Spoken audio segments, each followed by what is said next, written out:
Şimdi bu bölüm bu kitapta olmasa da olurdu diye düşünmekten kendimi alamadım. Bir iki gündür falan bu bölüme geleceğimizi tahmin ediyordum en de sonunda. Çünkü hani bir şekilde asıl söylenmesi gereken şeyleri burada söylenecek bir iki önemli nokta var. Harry'nin Gin'den ayrılması, Harry'nin okula gitmeme kararı alması ve Hermione ile Ron'un Harry'e şey demesi işte saçma sapan konuşma sen bizsiz bir gün bile hayatta kalamazsın falan. Hani böyle birkaç temel nokta var bir iki tane. Scrimger'la konuşacak. İşte Dumbledore'un true and true adamıyım falan diyecek. Kitap bitecek tamam mı? Onun dışında paso Dumbledore'un cenazesi falan. Ben bunu şeye yoruyorum. Bir şekilde J.K. Rowling hani o da kendisi de Dumbledore o kadar çok saygı duyuyordu ki falan. Böyle bir bölüm yaptı Dumbledore. Hani mesela Sirius'un bölümü oldu gibi bir şey oldu. Ne oldu? Harry işte Nick'e gitti. İşte Sirius geri gelecekler falan. O böyle gözümüze batmadı. Çünkü hani bir şekilde onu görmemiz gerekiyordu zaten. Ama Dumbledore öldükten sonra bir bölüm oldu. Ondan sonra başka bir bölüm. İşte hastane kanına gitti. Ayrıntılı ayrıntılı konuştular falan. Sonra işte McGonagall'ın yanına gitti. Orada yine konuştular falan. Hani oraya yine çok fazla bir şey yoktu. Bölümler kısaydı zaten. 30-40 dakika falan sürdü hani okuması. Orada yine bu bölümdeki olan bir iki şey daha yapılırdı. Hani cenaze de olurdu böyle birkaç sayfa 3-4 sayfa ayrılırdı böyle bir sayfa betimleme yapılırdı işte şunlar geldi cart curt falan. Neyse hani bu bölümün olmasına şey değilim yine of course. Sorun değil yani olsun güzel de bölüm. Bak bak bak sivri var içeride. Ben şunu bir halledip gelsem mi? Şu an göremiyorum ki. Devam.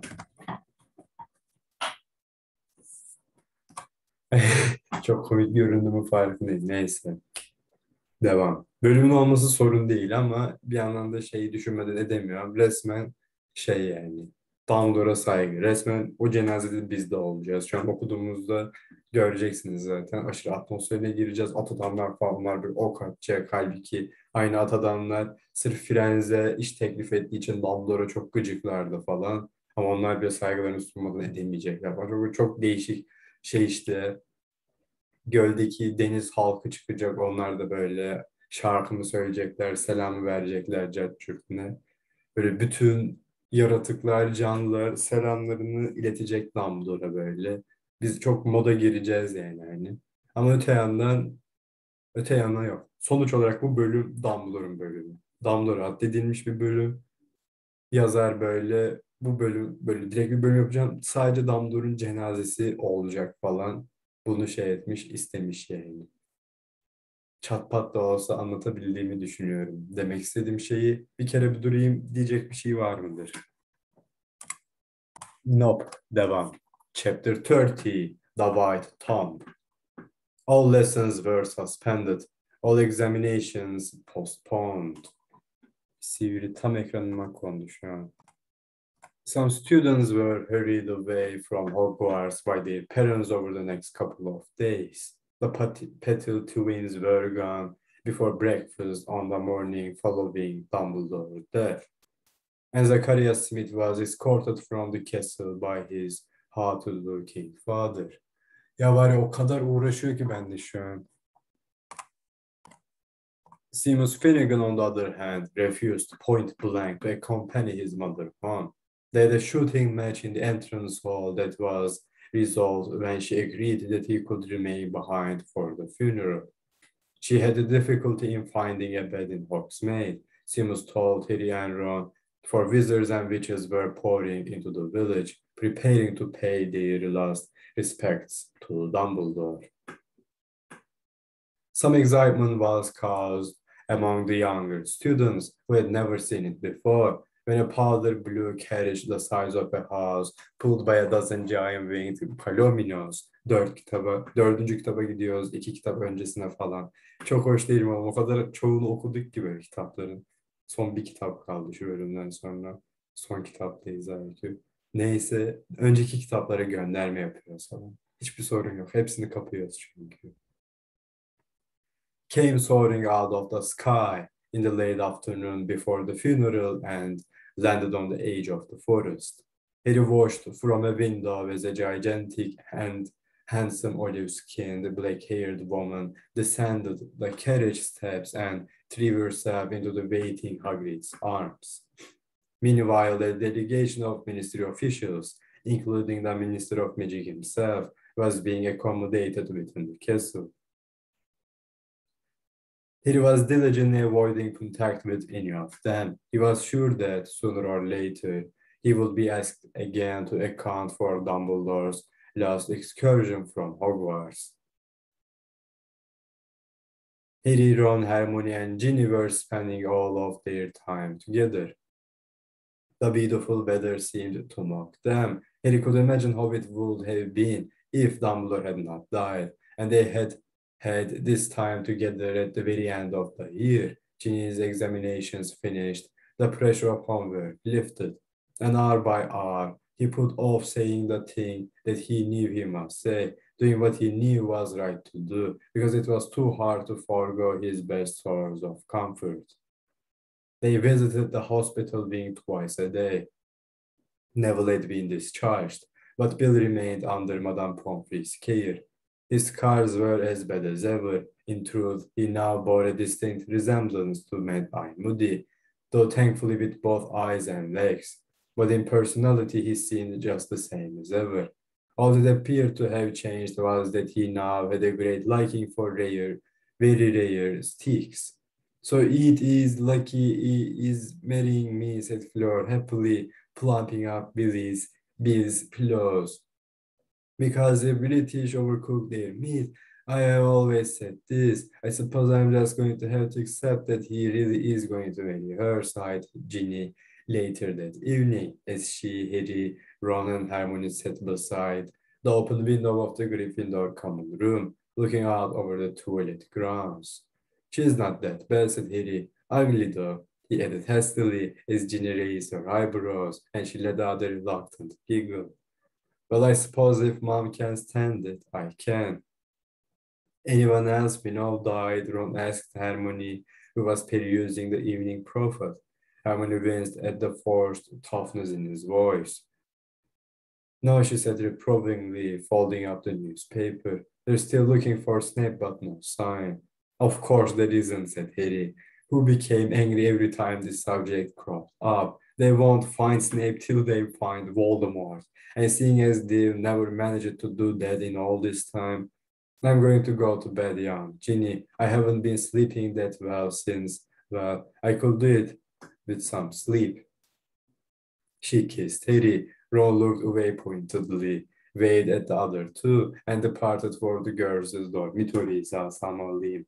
Alsamı kullanmam gerekecek çünkü. The door had closed behind her. Hermione leaned forward toward Harry with a most harmonious look on her face. Harry, I found something out this morning in the library. R.A.B., said Harry, sitting up straight. He did not feel the way he had so often felt before, excited, curious, burning to get to the bottom of a mystery. He simply knew that the task of discovering the truth about the real Horcrux had to be completed before he could move a little farther along the dark and winding path stretching ahead of him. The path that he and Dumbledore had set out upon together, and which he now knew he would have to journey alone.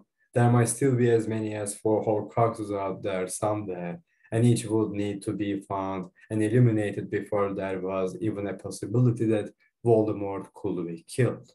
He kept reciting their names to himself, as though by listening them he could bring them within reach. The locket, the cup, the snake, something of Gryffindors or Ravenclaws. The locket, the cup, the snake, something of Gryffindors or Ravenclaws. This mantra seemed to pulse through Harry's mind as he fell asleep at night, and his dreams were thick with cups, lockets, and mysterious objects that he could not quite reach. Though Dumbledore helpfully offered Harry a rope ladder that turned to snakes the moment he began to climb. He had shown Hermione the note inside the locket the morning after Dumbledore's death, and although she had not immediately recognized the initial as belonging to some obscure wizard about whom she had been reading, she had since been rushing off to the library a little more often than was strictly necessary for somebody who had no homework to do. No, she said sadly, I've been trying, Harry, but I haven't found anything. There are a couple of reasonably well-known wizards with those initials, Rosalind Antigone Banks, Rupert, Banger, Brooks, Stanton, but they don't seem to fit at all. Judging by that note, the person who stole the Horcrux knew Voldemort, and I can't find a shred of evidence that Bangs or ex-Banger ever had anything to do with him. No, actually, it is about, well, Snape. She looked nervous even saying the name again. What about him? Asked Harry, heavily slumping back in his chair. Well, it's just that I was sort of right about the Half-Blood Prince business, she said tentatively. Do you have to rub it in, Harmony? How do you think I feel about that now? No, no, Harry, I didn't mean that, she said hastily, looking around to check that they were not being overheard. It's just that I was right about a living prince once owning the book. You see, she was Snape's mother. I thought she wasn't much of a looker, said Ron. Hermione ignored him. I was going through the rest of the old prophets, and there was a tiny announcement about a living prince marrying a man called Tobias Snape. Then later an announcement saying that she'd given birth to a murderer, said Harry. Well, yes, said Hermione. So I was sort of right. Snape must have been proud of being half a prince. You see, Tobias Snape was a muggle from what it said in the prophet. Yeah, that fits, said Harry. He'd play up the pure blood side so he could get in with Lucius Malfoy and the rest of them. He's just like Voldemort. He'd play up the pure blood side so he could get in with Lucius Malfoy and the rest of them. He's just like Voldemort. Pure blood mother, muggle father, ashamed of his parentage, trying to make himself feared using the dark arts, gave himself an impressive new name, Lord Voldemort, the Half-Blood Prince. How could Dumbledore have missed? He broke off, looking out the window. He could not stop himself dwelling upon Dumbledore's inexcusable trust in Snape. But as Hermione had just inadvertently reminded him, Harry, had been taken in just the same. In spite of the increasing nastiness of those scribble spells, he had refused to believe ill of the boy who had been so clever, who had helped him so much. Yani Harry de aynı hataya düştü. Dumbledore kızıyor, nasıl diyor Snape'e güvenirsin falan, ama Harry de Snape'in kitabına güvendiydi falan. Snape'e güvendiydi yani falan. Öyle. Helped him. It was an almost unendurable thought now. I still don't get why he didn't turn you in for using that book, said Ron. He must have known where you were getting it all from. He knew, said Harry bitterly. He knew when I used Sectum Sempra. He didn't really need legilimency. He might even have known before then, with Slughorn talking about how brilliant I was at potions. Shouldn't have left his old book in the bottom of that cupboard, should he? But why didn't he turn you in? I don't think he wanted to associate himself with that book, said Hermione. I don't think Dumbledore would have liked it very much if he had known. And even if Snape pretended it hadn't been his, Slughorn would have recognized his writing at once. Anyway, the book was left in Snape's old classroom, and I bet Dumbledore knew his mother was called Prens. Burayı tam anlamadığım bir yer var. Oraya bakıp geliyorum. Şurayı anlamadıydım, şey diyor. And even if Snape pretended it hadn't been his, Melez Prens o kitap kendisinin değilmiş falan gibi. Slughorn onun üstündeki yazıya baktığı zaman Snape'in yazısı olduğunu bir anda tek seferde direkt görür görmez anlardı falan diyor. Bunu anlamadıydım. Devam. I should have shown the book to Dumbledore, said Harry. All that time he was showing me how Voldemort was evil even when he was at school, and I had proof Snape was too. Evil is a strong word, said Hermione quietly. You were the one who kept telling me the book was dangerous. I'm trying to say, Harry, that you're putting too much blame on yourself. I thought that Prince seemed to have a nasty sense of humor, but I would never have guessed he was a potential killer. None of us could have guessed Snape would, said Ron. Silence fell between them, each of them lost in their own thoughts. But Harry was sure that they, like him, were thinking about the following morning, when Dumbledore's body would be laid to rest. He had never attended a funeral before. There had been nobody to bury when Sirius had died. He did not know what to expect and was a little worried about what he might see, about how he would feel. He wondered whether Dumbledore's death would be more real to him once it was over. Though he had moments when the horrible fact of it threatened to overwhelm him, there were blank stretches of numbness where, despite the fact that nobody was talking about anything else in the whole castle, he still found it difficult to believe that Dumbledore had really gone. Çünkü aslında gitmedi. Bu Harry'nin düşünceleri doğru çıkıyor. Çünkü Snape onu tam olarak öldürmedi. Çünkü Snape öyle bir havada kedavra kullandı ki sadece Voldemort'un inanması ve etraftaki sıradan insanların Dumbledore'un öldüğüne inanması yetti falan. Dumbledore tam olarak gitmedi. Admittedly, he had not, as he had with Sirius, looked desperately for some kind of loophole, some way that Dumbledore would come back. He felt in his pocket for the cold chain of the fake Horcrux, which he now carried with him everywhere, not as a talisman, but as a reminder of what it had caused and what remained still to do. Harry rose early to pack the next day. The Hogwarts Express would be leaving an hour after the funeral. Downstairs, he found the mood in the great hall subdued. Everybody was wearing their dress robes and no one seemed very hungry. Professor McGonagall had left the throne-like chair in the middle of the staff table empty. Hagrid's chair was deserted too. Harry thought that perhaps he had not been able to face breakfast. But Snape's place had been unceremoniously filled by a Rufus Scrimgeour.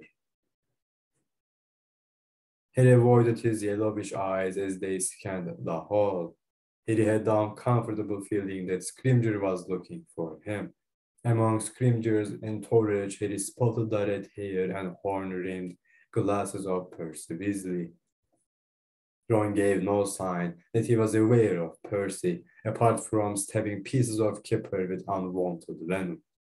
Over at the Slytherin table, Crabbe and Goyle were muttering together.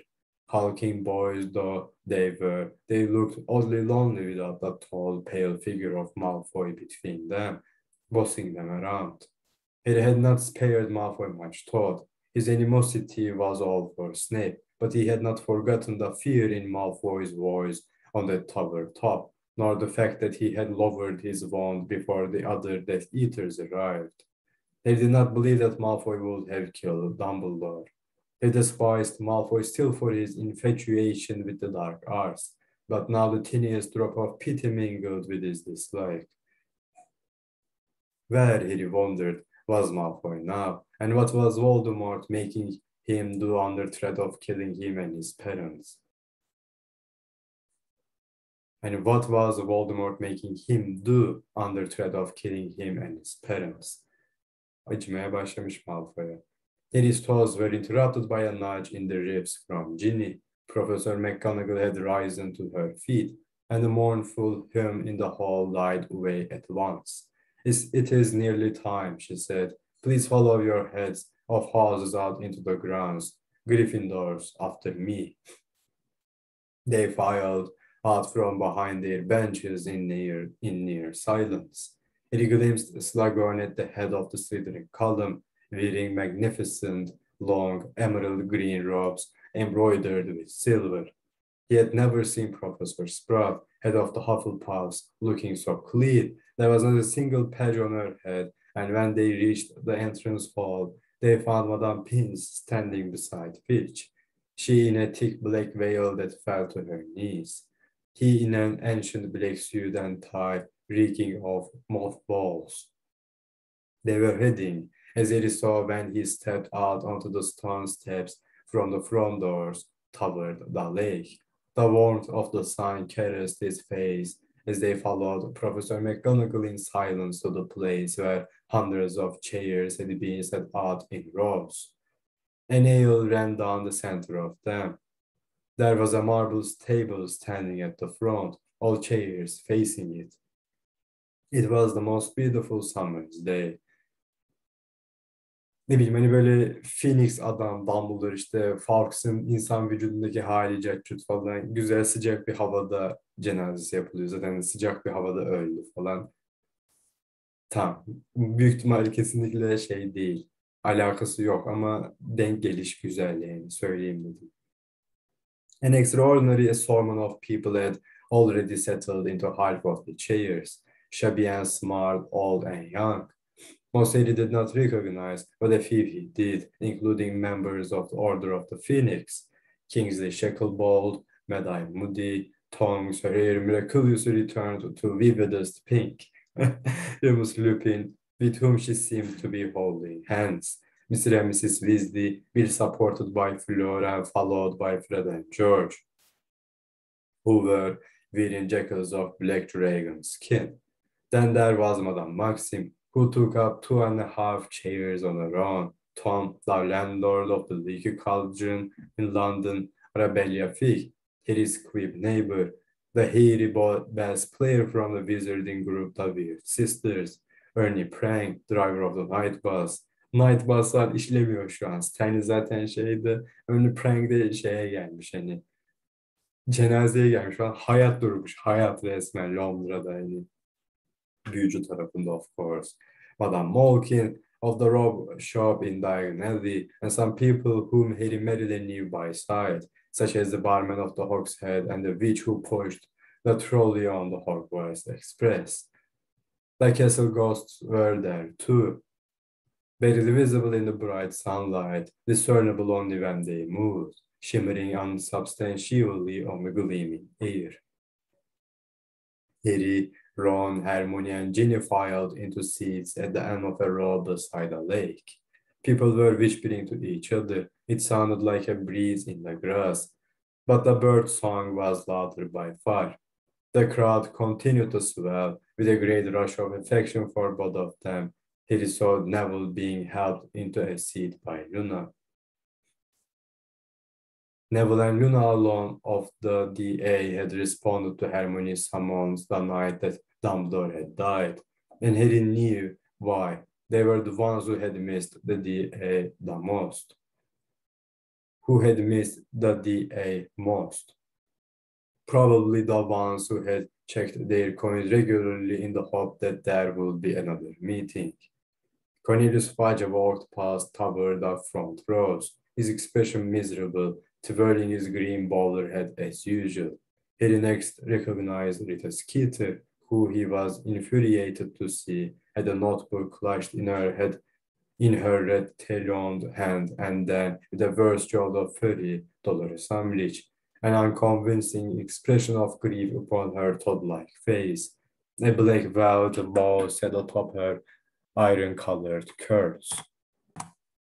At the side of the centaur Prens, who was standing like a sentinel near the water's edge, she gave a start and scurried hastily into a seat a good distance away.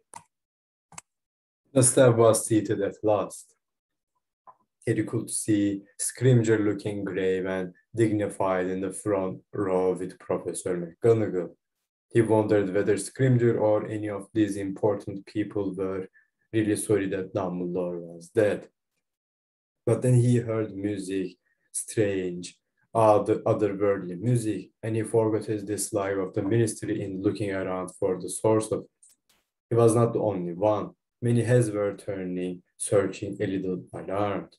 In there, whispered Ginny in Harry's ear, and he saw them in the clean green sunlit water, inches below the surface, reminding him horribly of the Inferi, a chorus of mer people singing in a strange language he did not understand, their pallid faces rippling, their purplish hair flowing all around them. The music made the hair on Harry's neck stand up, and yet it was not unpleasant. It spoke very clearly of loss and of despair. As he looked down into the wild faces of the singers, he had a feeling that they, at least, were sorry for Dumbledore's passing. Then Ginny nudged him again, and he looked around. Hagrid was walking slowly up the aisle between the chairs. He was crying quite silently, his face gleaming with tears, and in his arms, wrapped in purple velvet, spangled with golden stars, was what Harry knew to be Dumbledore's body. A sharp pain rose in Harry's throat at this sight. For a moment, the strange music and the knowledge that Dumbledore's body was so close seemed to take all warmth from the day. Ron looked wide and shocked. Tears were falling thick and fast into both Ginny's and Harmony's laps. They could not see clearly what was happening at the front. Hagrid seemed to have placed the body carefully upon the table. Now he retreated down the aisle, blowing his nose with loud trumpeting noises that drew scandalized looks from some, including Harry saw Dolores Umbridge. But Harry knew that Dumbledore would not have cared. He tried to make a friendly gesture to Hagrid as he passed, but Hagrid's eyes were so swollen, it was a wonder he could see where he was going. Harry glanced at the back row to which Hagrid was heading and realized what was guiding him, for there, dressed in a jacket and trousers each the size of a small marquee, was the giant Gro, his great ugly boulder-like head bald, docile, almost human.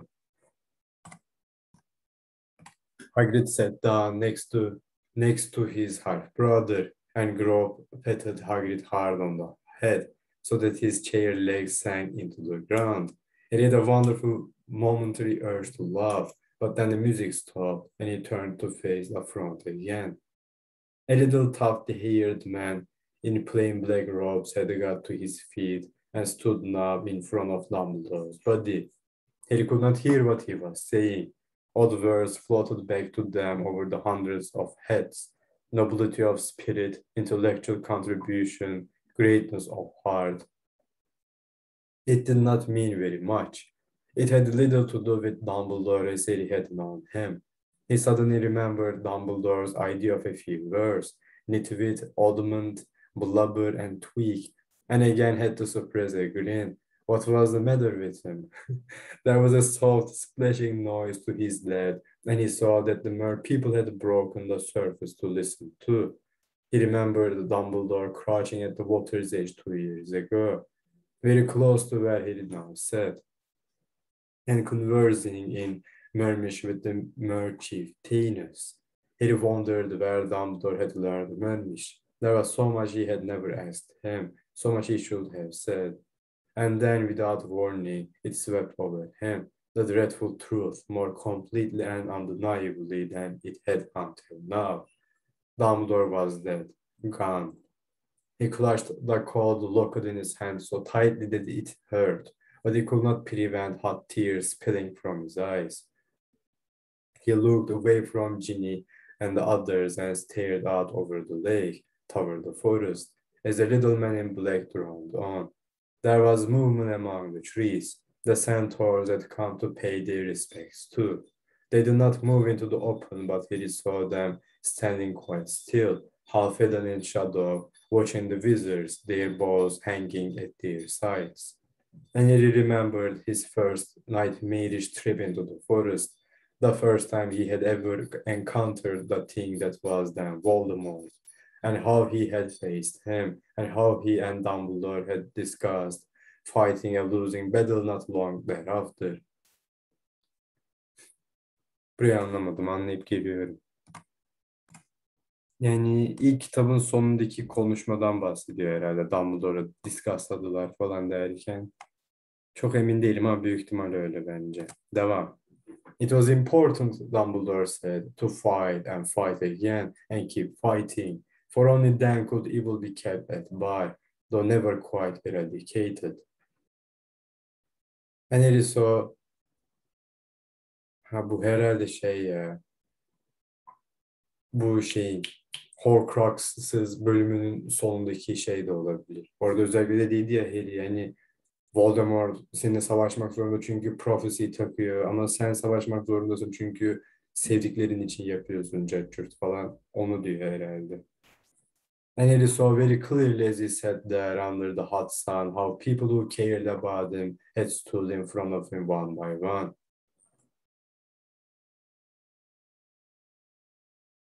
His wonder, his father, his godfather, and finally Dumbledore, all determined to protect him. But now that was over. He could not let anybody else stand between him and Voldemort. He must abandon forever the illusion he ought to have lost at the age of 1. that the shelter of a parent's arms meant that nothing could hurt him.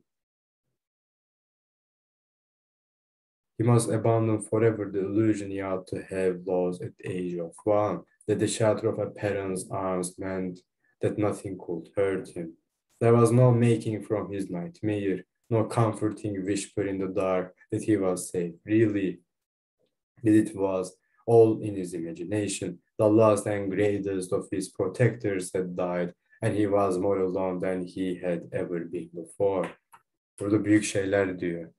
Burada bir duruyorum onun için. Yani açık net fark ediyor.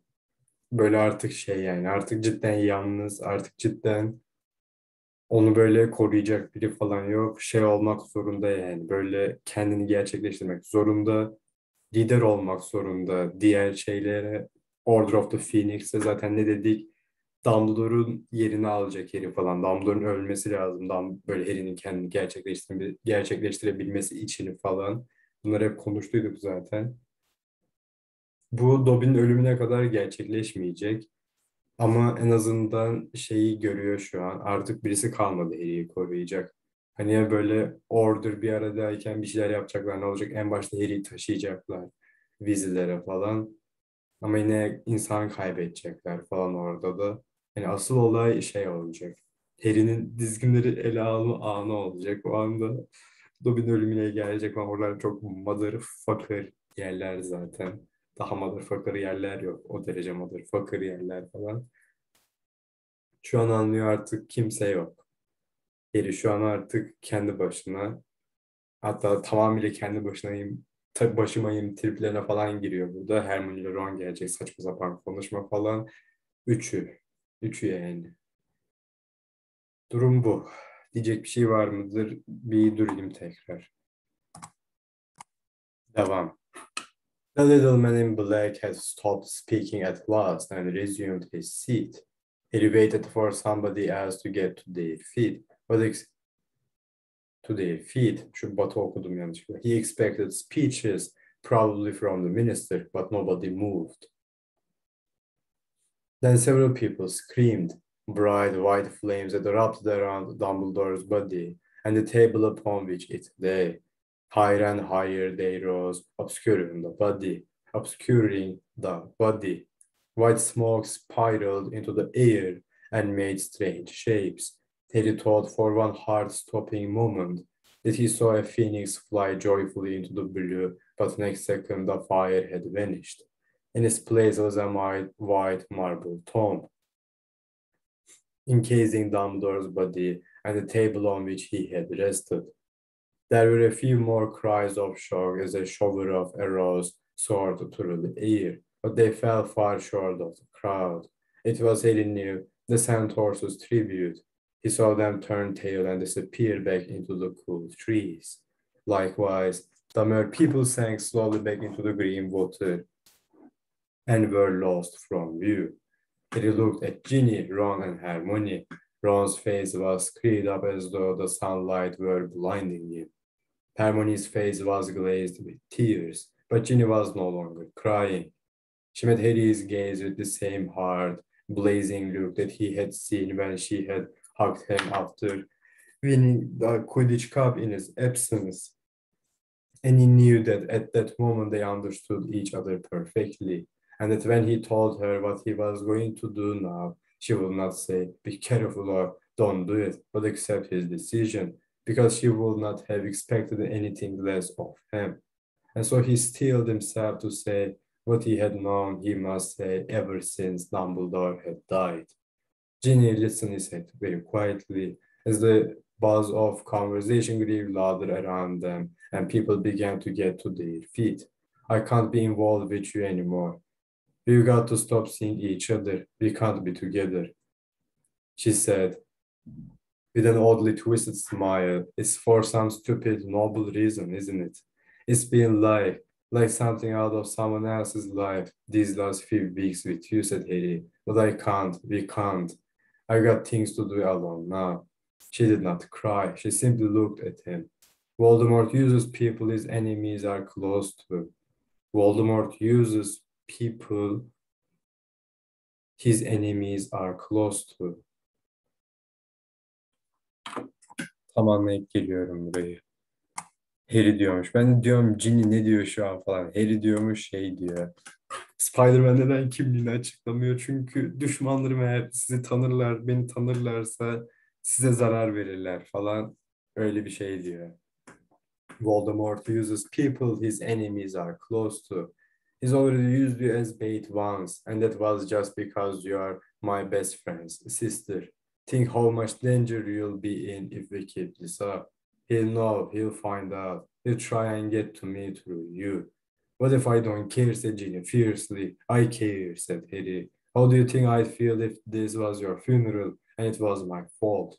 She looked away from him over the lake. I never really gave up on you, she said. Not really. I always hoped. Hermione told me to get on with life. Maybe go out with some other people, relax a bit around you, because I never used to be able to talk if you were in the room, remember? And she told you might take a bit more notice if I was a bit more myself. Smart girl, that Hermione said, Harry, trying to smile. I just wish I'd asked you sooner. We could have had ages, months, years, maybe. But you've been too busy saving the wizarding pearls, said Ginny half laughing. Well, I can't say I'm surprised. I knew this would happen in the end. I knew you wouldn't be happy unless you were hunting Voldemort. Adını söyledi. Maybe that's why I like you so much. Harry could not bear to hear these things, nor did he think his resolution would hold if he remained sitting beside her. Burada bir duralım. Devam. Emotion dolduruyor ama devam. Devam diyoruz. Ron, he saw, was now holding Hermione and stroking her hair while she sobbed into his shoulder, tears dripping from the end of his own long nose. With a miserable gesture, Harry got up, turned his back on Ginny and on Dumbledore's thumb, and walked away around the lake. Moving felt much more bearable than sitting still, just as setting out as soon as possible to track down the Horcruxes and kill Voldemort would feel better than waiting to do it. Bir de moving felt much more bearable than sitting still, just as setting out as soon as possible to track down the Horcruxes and kill Voldemort would feel better than waiting to do it. He turned. Rufus Scrimgeour was limping rapidly toward him around the bank, leaning on his walking stick. I've been hoping to have a word. Do you mind if I walk a little way with you? No, said Harry indifferently and set off again. Harry, this was a dreadful tragedy, said Scrimgeour quietly. Dreadful tragedy şey oluyor mu acaba? Anlatım bozukluğu. Yani dreadful zaten kötü bir şey, tragedy de kötü bir şey falan. Üzülecek olay falan. Anlatım bozukluğu oluyor bence. I cannot tell you how appalled I was to hear of it. Dumbledore was a very great wizard. We had our disagreements, as you know, but no one knows better than I. What do you want? Asked Harry flatly. Scrimgeour looked annoyed, but as before, hastily modified his expression to one of sorrowful understanding. You are, of course, devastated, he said. I know that you were very close to Dumbledore. I think you may have been his favorite pupil ever. The bond between the two of you. What do you want? He repeated, coming to a halt. Scrimgeour stopped too, leaned on his stick, and stared at Harry, his expression shriveled now. The word is that you were with him when he left the school the night that he died. Whose word? Said Harry. Somebody stupefied the Death Eater on top of the tower after Dumbledore died. There were also two broomsticks up there. The ministry can add two and two, Harry. Glad to hear it, said Harry. Well, where I went with Dumbledore and what we did is my business. He didn't want people to know. Such loyalty is admirable, of course, said Scrimgeour, who seemed to be restraining his irritation with difficulty. But Dumbledore is gone, Harry. He is gone. He will only be gone from the school when none here are loyal to him, said Harry, smiling in spite of himself. My dear boy, even Dumbledore cannot return from the... I am not saying he can. You wouldn't understand, but I've got nothing to tell you. Scrimgeour hesitated, then said in what was evidently supposed to be a tone of delicacy, The ministry can offer you all sorts of protection, you know, Harry. I will be delighted to place a couple of my orders at your service. Harry laughs. Voldemort wants to kill me himself, and orders won't stop him. So thanks for the offer, but no thanks. But no thanks. So thanks for the offer, but no thanks. Burada bir yanlış var. But no thanks. Hani teşekkür ederim teklif için ama teşekkür yok falan gibi olmuş. Burada bir virgül nokta bir yerlerde bir şey olması lazım bence. But no virgül thanks falan. So said Scrimger, his voice cold. Now, the request I made of you at Christmas. What request? Oh yeah, the one where I tell the world what a great job you're doing in exchange for raising everyone's morale, said Scrimger. Harry considered him for a moment. Released Stan Champagne yet? Scrimger turned a nasty purple color highly reminiscent of Uncle Vernon. I see you are Dumbledore's man through and through, said Harry. That's right. Scrimger glared at him for another moment, then turned and limped away without another word. Harry could see Percy and the rest of the ministry delegation waiting for him, casting nervous glances at the sobbing Hagrid and Rob, who were still in their seats. Ron and Hermione were hurrying toward Harry, passing Scrimger going in the opposite direction. He turned and walked slowly on, waiting for them to catch up, which they finally did in the shade of a beech tree under which they had sat in happier times. What did Scrimger want? Hermione whispered. Same as he wanted at Christmas, shrugged Harry. Wanted me to give him inside information on Dumbledore and be the ministry's new poster boy. Ron seemed to struggle with himself for a moment. Then he said loudly to Hermione, Look, let me go back and hit Percy. No, she said firmly, grabbing his arm. It'll make me feel better. Harry laughed.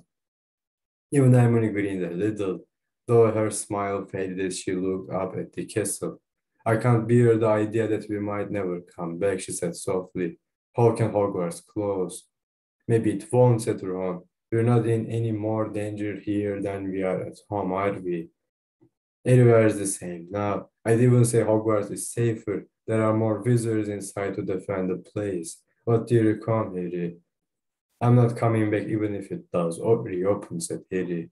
Ron gaped at him, but Hermione said sadly, I knew you were going to say that. But then what will you do? I'm going back to the Dursleys once more, because Dumbledore wanted me to, said Harry.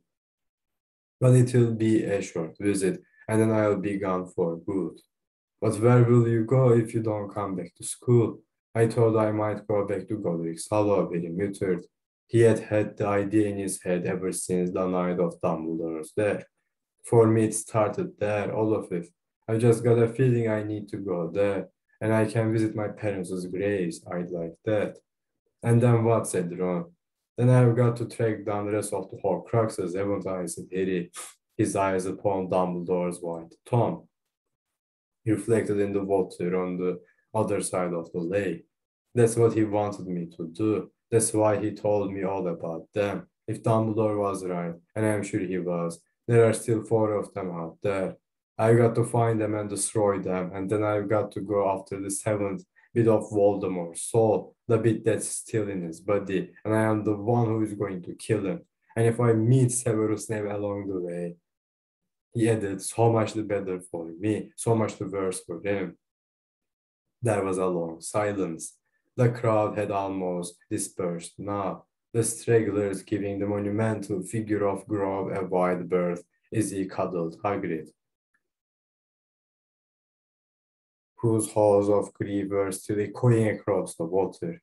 We'll be there, Harry said Ron. What? At your aunt and uncle's house, said Ron, and then we'll go with you wherever you're going. No, said Harry quickly. He had not counted on this. He had meant them to understand that he was undertaking this most dangerous journey alone. You said to us once before, said Hermione quietly, that there was time to turn back if we wanted to. That there was time to turn back if we wanted to. We've had time, haven't we? Anlamadım, buraya bak geliyorum. Beşinci kitaptaki olayda diyor herhalde. Harry böyle ben ne olursa olsa gideceğim Hermione işte Sirius'u kurtarmaya. İstiyorsan gel, istemiyorsan gelme. I don't care falan yap dedi böyle. Hermione geldiydi hatta böyle Harry de çok hoşuna gittiydi böyle içten içe o an sinirinden diyemediydi ama Hermione ona loyal kalmıştı falan gibisinden düşünceler falan. Onu diyor bence. You said to us once before, said Hermione quietly, that there was time to turn back if we wanted to. You had time, haven't we? O zaman zamanımız olmuş ama biz seninle gelmeye devam etmiştik falan. We're with you whatever happens, said Ron. But mate, you're going to have to come round my mom and dad's house before we do anything else, even go like solo. Why? Bill and Fleur's wedding, remember? Harry looked at him, startled. The idea that anything as normal as a wedding could still exist seemed incredible and yet wonderful. Yeah, we shouldn't miss that, he said finally. His hand closed automatically around the fake Horcrux. But in spite of everything, in spite of the dark and twisting path, he saw stretching ahead for himself. Deadly Hallows geldi. In spite of the final meeting with Voldemort, he knew must come. Whether in a month, in a year, tam anlamıyla bir yıl sonra falan.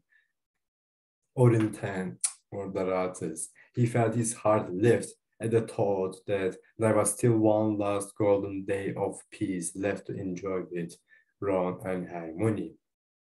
Bugününden bahsediyor. He felt his heart lift at the thought that there was still one last golden day of peace left to enjoy with Ron and Hermione. Bu herhalde. Bekleyip geliyor. Şu an içinde bulunduğumuz gün bence. Bitti. Bitti. Bitti. Son kitaptayız. Son kitaptayız. Her şey yapboz tamamlanıyor falan yazıyordu. Türkçe baskısında, 2007 baskısında. Cidden öyle. Yapboz tamamlanacak, her şey açıklanacak falan. Biz her şeyi anlayamayacağız belki. Ama her şey açıklanacak yani. Bitiyor. Bundan sonra Kudic, Çağlar boyu Kudic falan okuyacağız ama onlar kaka kitaplar, onları salın yani. Sırf yazmış diye okuyacağız. Yoksa bir şey faydaları falan yok. İnceler, sıkıcılar, çok azlar falan. Yani okuyacağız, sırf görev diye okuyacağız. Son kitaptayız. En şey yani, en büyük olay. Evet, açık ve net. Umarım bitirebiliriz. Bugün ayın 10'u olmuş. Bir 5 gün falan düğün, cacurt onlarla uğraşacağım falan. 10 günde, 11 günde bunu okudum. Ayın 15'inden ayın 28'ine, 29'una kadar okursam kıl payı yetişiyor herhalde. Jesus fucking hell. Ölüm Yadigarlarını bitirmeden bir niyetim yani yapacak bir şey yok. Bitirmeden gitmek zorunda kalırsam okula gideceğiz falan ama Ölüm Yadigarları bitecek. Durum bu. Diyecek bir şey var mıdır? Bekliyorum. Yok. Hadi görüşürüz.